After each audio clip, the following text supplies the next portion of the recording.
My name is Kathy Baumgartner-Hedrick, and Steve Philippi and I undertook a very large project this year of the 250th anniversary of Palmyra. We have decided to do some oral histories of people who have lived in Palmyra. Most of them are over the age of 80 or 85, and we asked them to tell us their story about Palmyra so that we could put together a DVD that you're going to watch now that has the stories of Palmyra based on the people who have lived here. We hope you enjoy it. We've had a fun time doing it, and we think you'll learn a lot about Palmyra and the history of Palmyra through the stories of Palmyra. This is Charlotte Bowman, and she has lived here all her life because she was born in Palmyra. So pick up on that. Okay, I was born on East Oak Street in Palmyra. Trying to say my date. Yeah, well, in 1928. What was the most significant memory that you have of being born in Palmyra and raising a family in Palmyra? I think the way that it has developed, of all the new homes and all the new schools, and kids, when I went to school, I went on Railroad Street.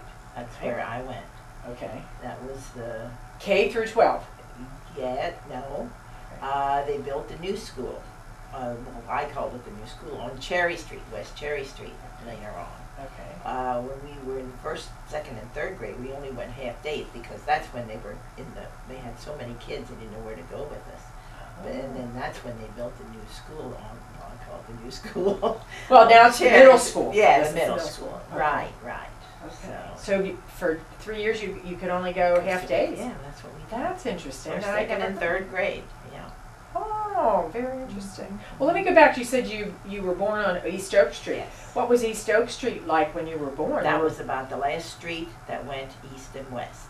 Okay.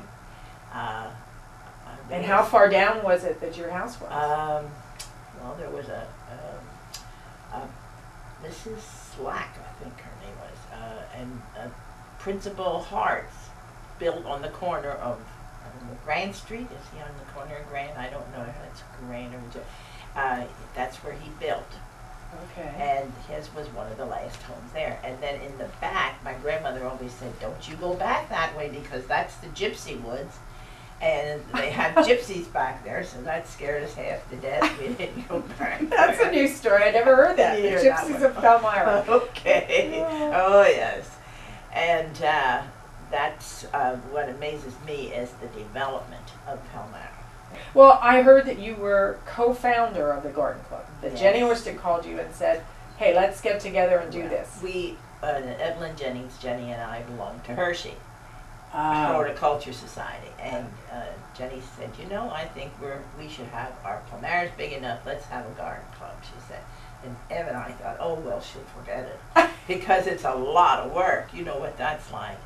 But she didn't forget it, so we did it, and we're very glad we did it. And we understand that the Garden Club is responsible for the current status of, or current state of the looks of the center of town. We try. That's wonderful. Desperately.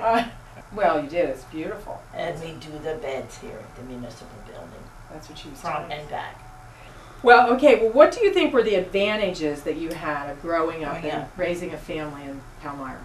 What do you think Palmyra gave to your family?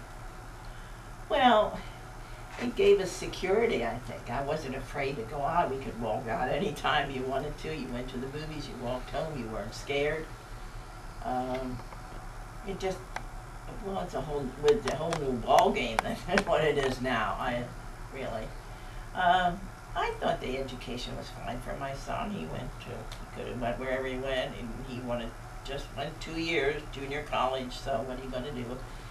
And but he was prepared for the further education. Yeah, he was prepared. He worked for Milton Hershey in the office. Mm-hmm. And I had one grandson. Mm-hmm. He just graduated from Penn State. So did he live in Palmyra? Did your grandchild? My son lives in Palmyra, and and my grandson has an apartment now. He moved into an apartment in Hershey. So. Oh, that's exciting. So you went through Palmyra, your son went through Palmyra, and your grandson went through Palmyra. And my son still lives here too. So you saw a lot of changes in the I sure educational did. system in Palmyra. Yeah, that's great. And what do you feel now? be honest with me and don't be modest. But what do you feel that you have contributed to the history of Palmyra? Well, probably the best thing was starting the garden club. Okay. Yeah, that's Okay. what I think. And they certainly have done a lot of We have wonderful done things quite for a bit. We Palmyra. bought the flags, not the flags, the banners that we hang up. We bought those. Okay, So we have done a lot for the town. We try. great. We have sales. We always have a Yuletide sale. And we have a poinsettia sale. And we have a plant sale. And today we had a flower show. So I think we contribute Definitely. very, very nicely to the town. And as I said to Mrs. Horstick, it's, the contributions of the garden club are visible, but they're also spiritual, Mm-hmm. because when people see beauty, Mm-hmm. it becomes a spiritual thing. So, well, I appreciate this. Thank you very much. Is there anything else that you want to share with? Well, With not us. that I think right Okay. now. Okay. Thank you for Very what good. you Well, were thank doing. you. Okay. All right. Thanks for Okay. coming down.